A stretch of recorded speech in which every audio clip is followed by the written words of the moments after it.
So this is the start of the soundproofed rehearsal room stroke studio project. So this is a single car garage, 6 meters by just over 3. And the plan is to leave the up and over door there, but build a wall, a single skin concrete block wall, which will be all the way up to these rafters. Then doing a room within a room seems to be the best option, made out of stud work, separated from the outside wall.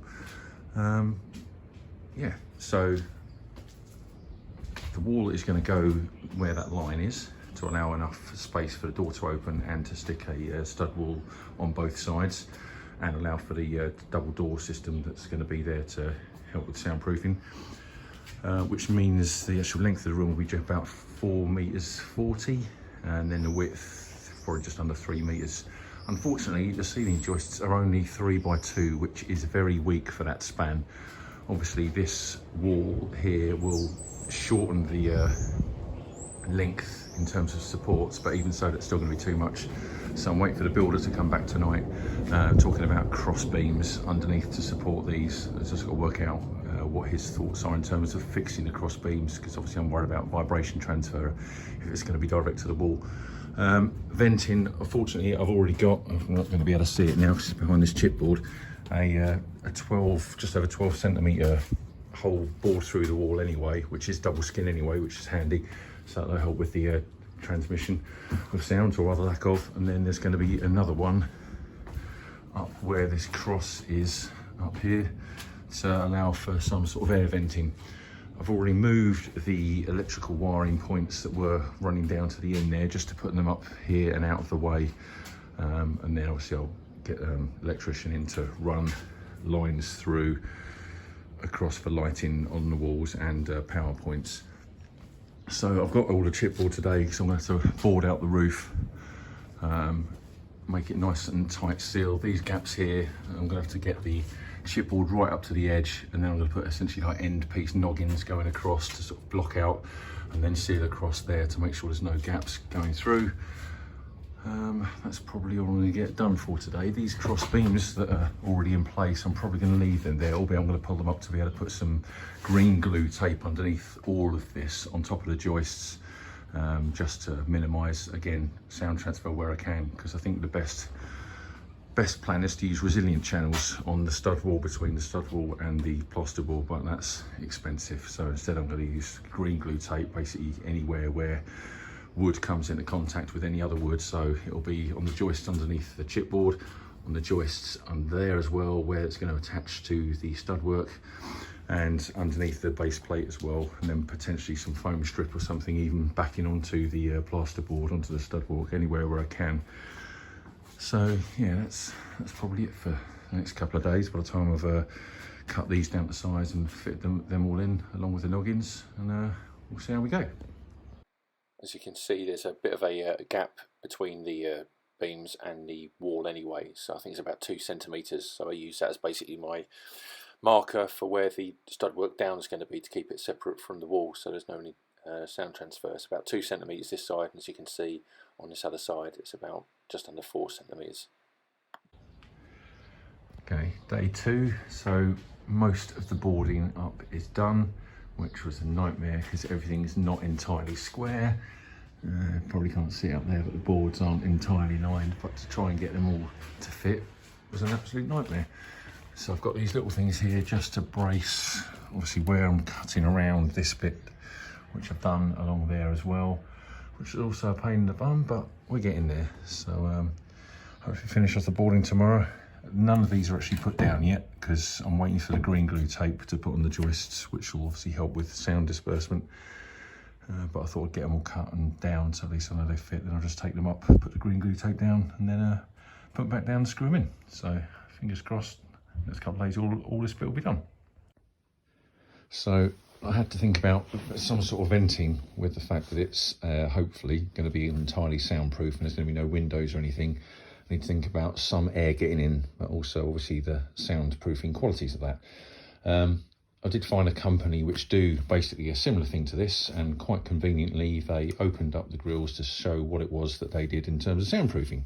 So rather than spending £80 per vent, this tube was a £5. These were about £3 each. And what they did, which is what I've done, admittedly probably not quite as nicely, is they just put some open cell insulation foam in there. Obviously the only thing I'm concerned about, although that said theirs looked very similar, is the actual hole for the air isn't massive. So we'll see. It may be something I'll have to retroactively sort of use smaller foam, maybe, depending on how it goes. Obviously this is the internal grill, so I'll leave that as is. The external grill I have, because it did have a little flap, but because there's going to be no motor or anything like that, I was concerned that was going to be closed most of the time, so I've taken out the flap which went in here and went up against that, so it's just open. But then obviously bugs and things can get in, so I just bought some very open mesh off Amazon, which I've put around there to try and prevent the bugs.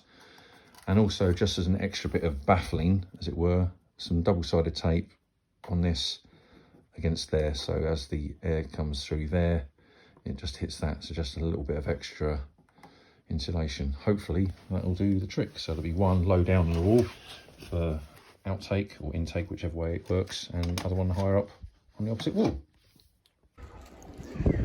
Next stage complete. So brick wall done, single skin wall. I did get someone in to do this because I didn't trust myself to do it level, plus to be honest I wouldn't have even thought about these to stop lateral sway, and the tying in kit which goes actually against the wall with little bits of metal coming between there just to hold it in place so it doesn't fall over, essentially. So that is that done. I've just got to clear this out, ready for the stud work timber to come tomorrow. Second vent is drilled through, and my makeshift vent at the back is stuck in, so just got to clear all this crap out. Although I'm going to do a stud wall this side as well, I'm going to focus on doing the internal bit first, because obviously that's the main bit, and then the other bit can be done afterwards if need be. So that is where we are. So this is all the timber for the stud work. It's 46 4.8 metre lengths here. As you can see, some of them have got quite the warp in them, which proves problematic. These are the cross beams to provide support for those obviously slightly thin lengthways joists, just screwed in directly underneath first. Obviously that's not going to support the beams at all, but that's just to keep them in place till the stud work goes in, which is what will support these cross beams all the way across. So stud work in place, the upright joist going directly underneath those cross beams just to provide the maximum amount of support, obviously for the weight that's going to be distributed over the top, to give it that much more strength. Yesterday was fairly full on from the start of the day right to the end with all the timber that I delivered, because unfortunately the only delivery day for the plasterboard and insulation is today, so I needed to try and get all this stud work done, which to be honest I didn't think I was going to be able to do with all the cross beams as well. This was the bit I was most wary about, because all for a start I've never done stud work before. Secondly, obviously these weren't going against the walls because I needed that gap, the old room within a room principle, and all of the wood was bowed, both on the long side and the narrow, sorry, the thick and the thin side, so bending that way and also that way, so it was a nightmare. Not least obviously these beams, because they are going to be supported by, these beams are supporting these long ones because they're obviously so thin, and these are being supported by the down joists. So with the bends I had to basically get up on a ladder and sort of properly lean into those to push them up to make sure they were flush, and that was an absolute nightmare. So I had to double up the two joists going that way to allow for a lip here for the ceiling plasterboard for when these went on underneath. Then they're at 600mm centres all the way across, and then the same again down here, the double beams. As you can see, I used the green glue tape. I didn't go the whole span of because it's expensive stuff, so I just did it at the points of contact up there, just to get that slight bit of a decoupling, because I'm not using resilient channels. Then after these beams went in, it was the plates, the top and the bottom plates. So if I go by the bottom plates, they just screwed in with raw plugs on the floor, and again, green glue tape the whole length of the bottom, same there, and the same on the top again, which again had to sort of take into account with the sponginess when making sure these uprights were going to be properly in. I've not screwed them in yet, obviously they're just in place. And that's pretty much it. It was a nightmare, just, there's nothing else, just to trying to push the warp up to make sure the contact was good, to allow for the weight that's going to be on top, and just to make sure obviously everything was going to be straight and centered. But yeah, touch wood, it's okay. So the last bits I've got to do is just I'm going to do double uprights against there for the fire doors to go against, and I've also got to do the stud work on the other side, because I'm going to do another wall, because it's going to be double door system. And that'll probably be it for today. Get the noggins in along there, and then see how we go. As you can see, it's raining, which is really not very convenient. Fortunately, it's today as opposed to yesterday, because yesterday we finished off doing all the stud work and started on the insulation, and so with the length of this wood we were doing it mostly outside, so that would have completely scuppered us otherwise. So as you can see, we started the insulation here. These joists here for the doors, I'm hoping are right. I'm just waiting for confirmation at 820mm gap to allow for the liner, the door, and a couple of mil gap for the joint. The insulation is started going in, just got the ceiling to do, but we noticed it was starting to fall out yesterday, so I'm just going to run some string just across, just to stop it from falling out, ready for the plastering at the beginning of next week. It's a bit of a mess in here because, as you can see with the rain, the plasterboard is in, and obviously the rest of the insulation, so it's a bit cramped in here. I've just got to brace those door joists by doing another one, so I've got to cut them. And just in the interests of obviously filling gaps like I've done with the offcuts for insulation and those little bits up there, when the plasterboard goes in, shut this down, when the plasterboard goes in against here, it's going to butt up against these, which means there's going to be a gap there. So I've just bought a length of timber, CLS timber, just to go in that gap there, just to completely close that off. Now I'm going to finish obviously the boarding up top, make sure it's glued in and sealed around here, just so I can start storing stuff up there, which will hopefully give us a bit more space to play with down here. Electrician came yesterday, so he's wired all up through, and as you can see there, the wire sticking out for the lights and the plugs going round, and the vents tubing is in. So hopefully we're in really good shape, unless the builder turns up on Tuesday and says my stud work is an absolute atrocity and it's all got to get ripped out again, which I deadly hope won't be the case. Insulation all in place. It's quite easy to cut, just simply with a tenon saw, with it being a slab rather than rolls, and just a string to hold up the ceiling ones. Okay, so all done, bar the doors. This is the bit I'm panicking most about, because obviously it needs to be snug and a tight fit and everything, so I need to make sure the distance is right. So although I know the width of the doors and everything, what I've gone by is the distance between where the lining goes there to there, because that is basically the gap that's going to be, which is actually 824. So what 824 and a bit. So just to give myself a millimetres difference, I've cut a load to 285, which I'm putting the bottom of each, and I will put in the top, so I can brace these right up against it, so I know it's dead right top and bottom. I need to obviously make sure the two doors themselves are in line, so I've got my square just to make sure that the distance there is exactly the same both sides, so at least I know they're going to be flush the whole way. And hopefully that should make it right. plasterboard is in. Just skimmed it and just dry lining it as much as anything else because I'm impatient, so I have to do a full coat of plaster and then have to wait before we can do the doors and everything. So yeah, that's in. It's 15mm thick Cineat acoustic board, so slightly denser. Obviously to go with the rock wool, which was 75mm insulation, which is specifically acoustic based to hopefully block out as much as possible. Just got to sand this down tomorrow and then just do the board on the other side of this wall and then go from there. So the electrician came and put the lights and plug points in at the point of the plastering being done, as much as anything just so we had some light with there being no windows, so we could actually see what we were doing. Obviously after painting would probably be ideal in terms of being able to paint around it, but so it's just going to be best for lighting purposes. Okay, it's been a slow couple of days, the last couple of days, mostly due to the plaster. It's all smoothed off,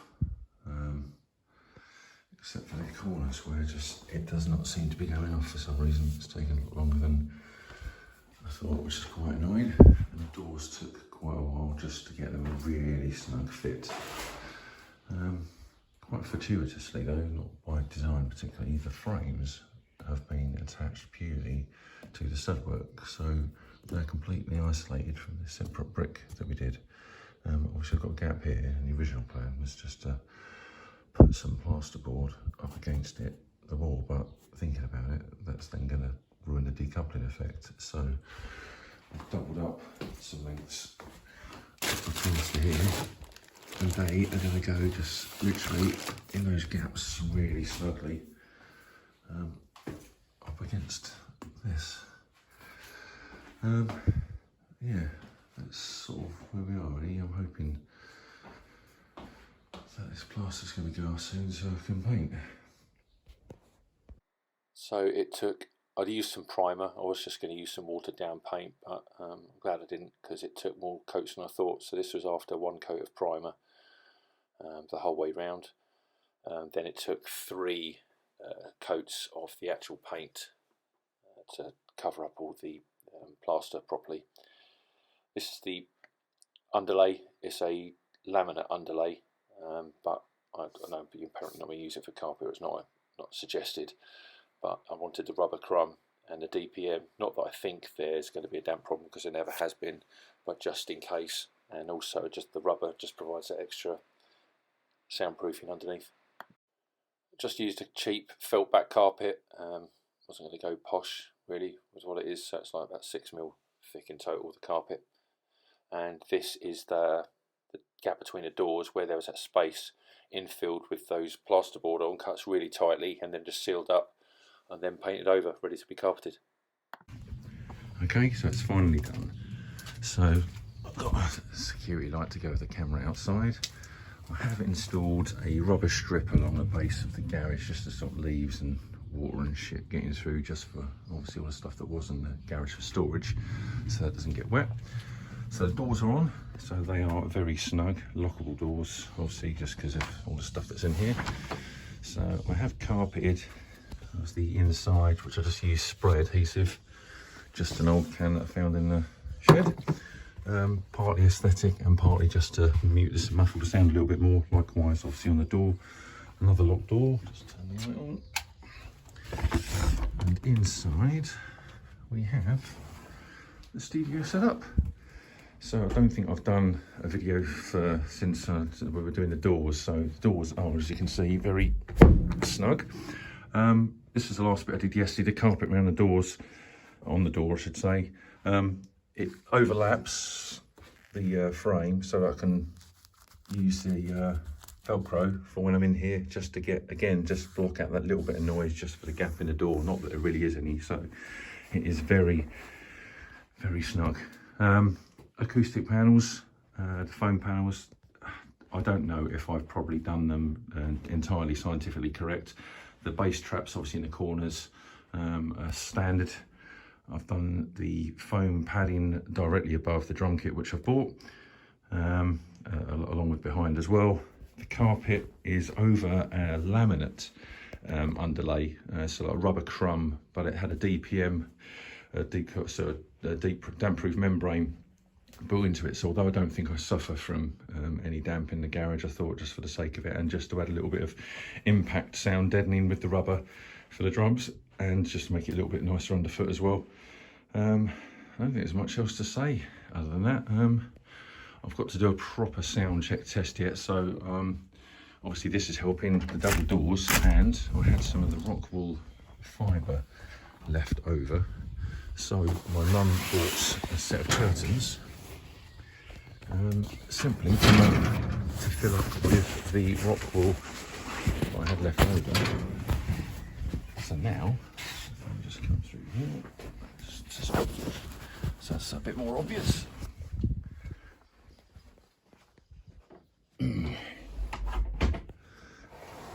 So Mum has made basically a big cushion, almost like a sun lounger cushion, which is full of the rock wool insulation I had left over, and that fits directly between these doors when I'm in here, just to essentially add another insulation for sound deadening.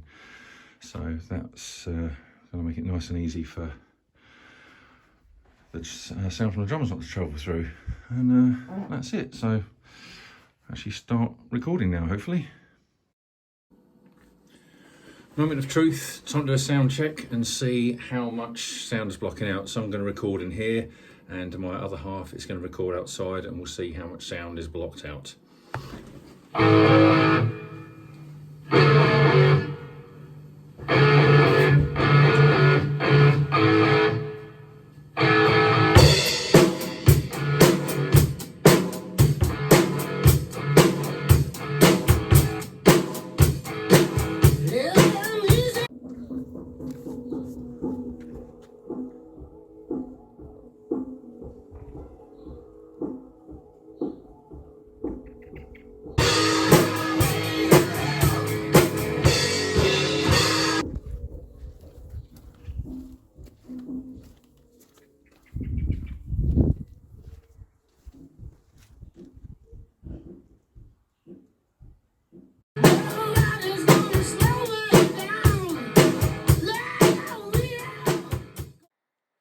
So this is the breakdown of the costs. I might have missed some little tiny bits, like other little things I needed to get, but I think this has pretty much covered it.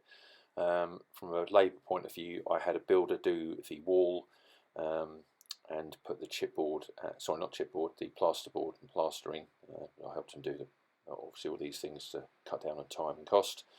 And he did the doors as well, just because I didn't trust myself doing those a decent job. And the electrician, the cost at £220. Although I paid for the lights, the labour cost included all the plug power points, and then obviously wiring everything up. And then this was the final bill, which was probably more than I initially thought it was going to be, but less than anticipating when I actually realised what I was undertaking. And then this is how I started and how it finished. So hopefully I'll get a lot of use, and hopefully this has been of use to anyone looking to do the same.